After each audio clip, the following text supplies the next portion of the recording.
রাতের নিস্তব্ধতায় শিরায় শিরায় এক অদ্ভুত শিহরণ। সামনে দাঁড়িয়ে এক রহস্যময় অবয়ব, যেন অতীত থেকে উঠে আসা এক সম্রাট। সে কি মানুষ নাকি প্রেতাত্মা? ইতিহাসের পাতায় হারিয়ে যাওয়া এক করুণ প্রেম গাথা আজ ফিসফিস করে তার গল্প শোনাবে আপনাকে। স্বাগত গল্পশালায়। বাংলা সাহিত্যের সোনালী যুগের অন্যতম শ্রেষ্ঠ লেখক অবনীন্দ্রনাথ ঠাকুরের লেখনীতে আজ আমরা ডুব দেব ইতিহাস আর অলৌকিকতার এক মোহময় জগতে। গঙ্গা যমুনার দ্বিতীয় পর্বে। কে ছিলেন এই মুঘল সম্রাট? কেনই বা তার অতৃপ্ত আত্মা এখনো ঘুরে বেড়ায় শাহীবাগের নির্জন সমাধিক্ষেত্রে? শুনতে থাকুন, রহস্যের পর্দা উন্মোচিত হবে ধীরে ধীরে। গল্পশালার সাথে থাকুন, গল্প শুনুন আর ইতিহাসের ছায়ায় হারিয়ে যান।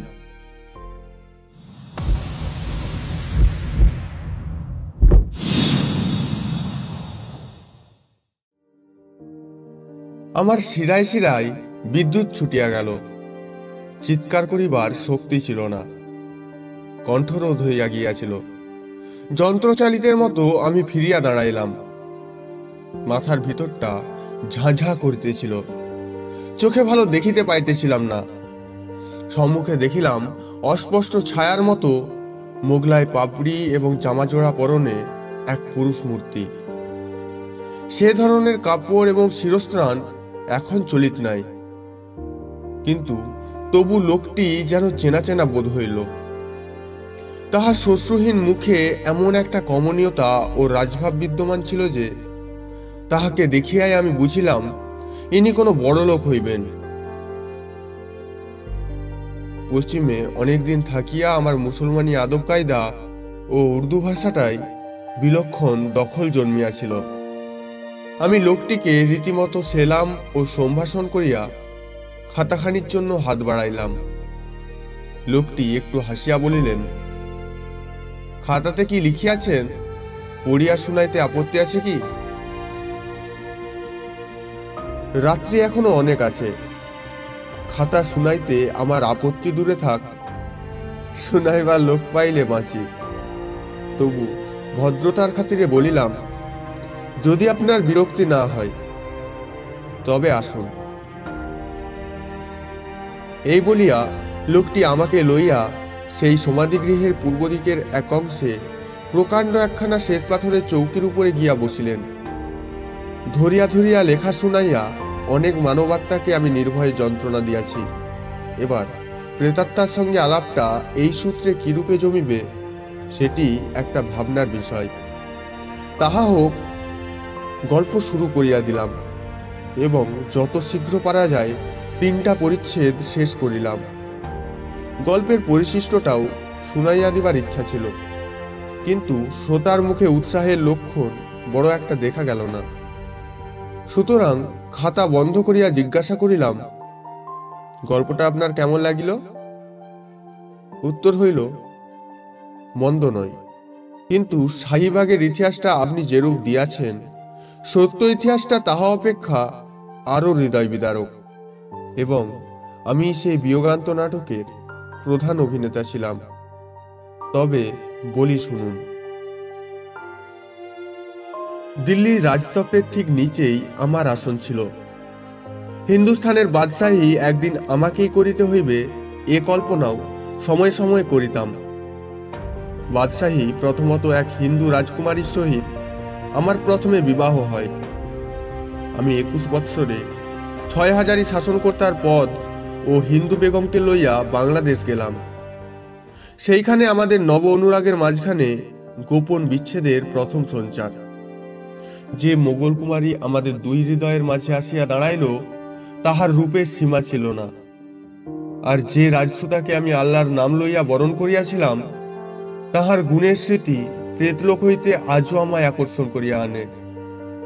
বাংলাদেশে আসিয়া কেবল যে রাজ্য শাসনে ব্যস্ত নই, একথা কে জানে কেমন করিয়া দিল্লিতে পৌঁছিল, এবং সঙ্গে সঙ্গে এই দরিয়াগঞ্জ ও তৎসন্নিহিত ভূখণ্ডের শাসনভার অনতিবিলম্বে লইবার জন্য জরুরি পরোয়ানা আমার নিকট পৌঁছিল।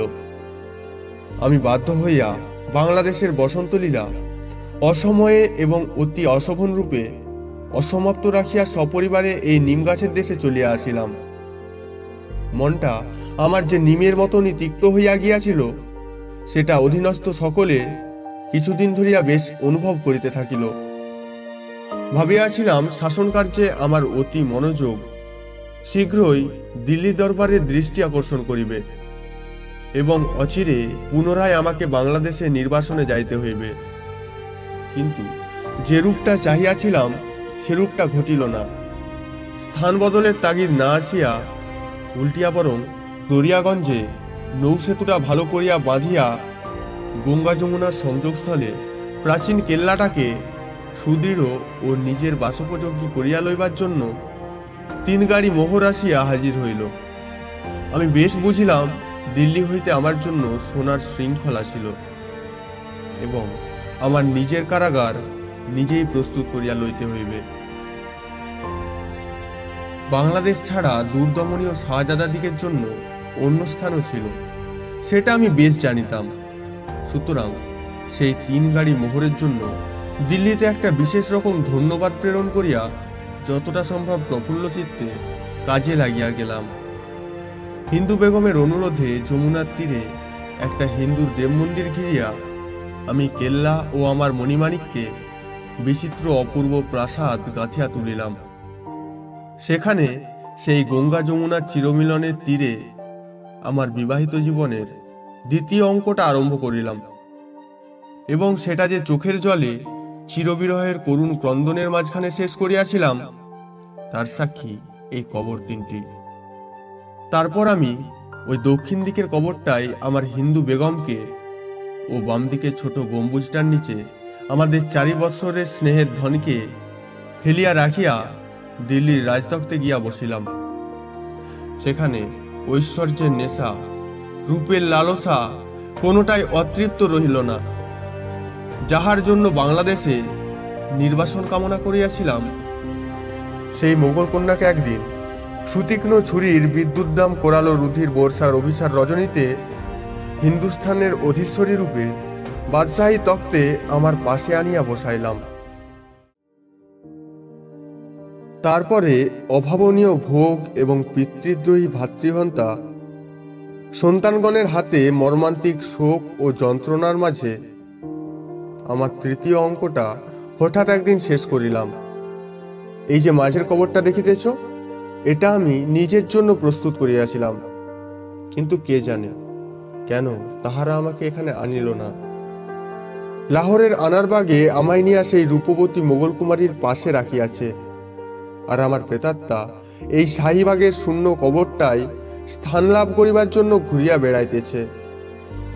গঙ্গা যমুনার চিরমিলনের মাঝে যেমন রেখামাত্র ব্যবধান কিছুতে মুছিবার নয়, আমি তেমনি মোগল সম্রাট আর আমার হিন্দু বেগম যমুনার 2 জনের মাঝে শূন্য কবরের বিচ্ছেদ চিরদিন অপূর্ণ রহিয়া গেছে। ওই ঘোড়া আসিয়াছে, আমি তবে চলিলাম, আপনি বিশ্রাম করুন।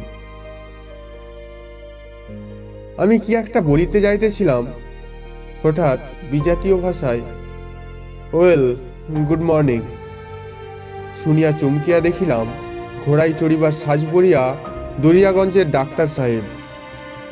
ইনি মাঝে মাঝে সকালবেলা অশ্বারোহণে শাহী বাগিচায় বেড়াইতে আসিতেন।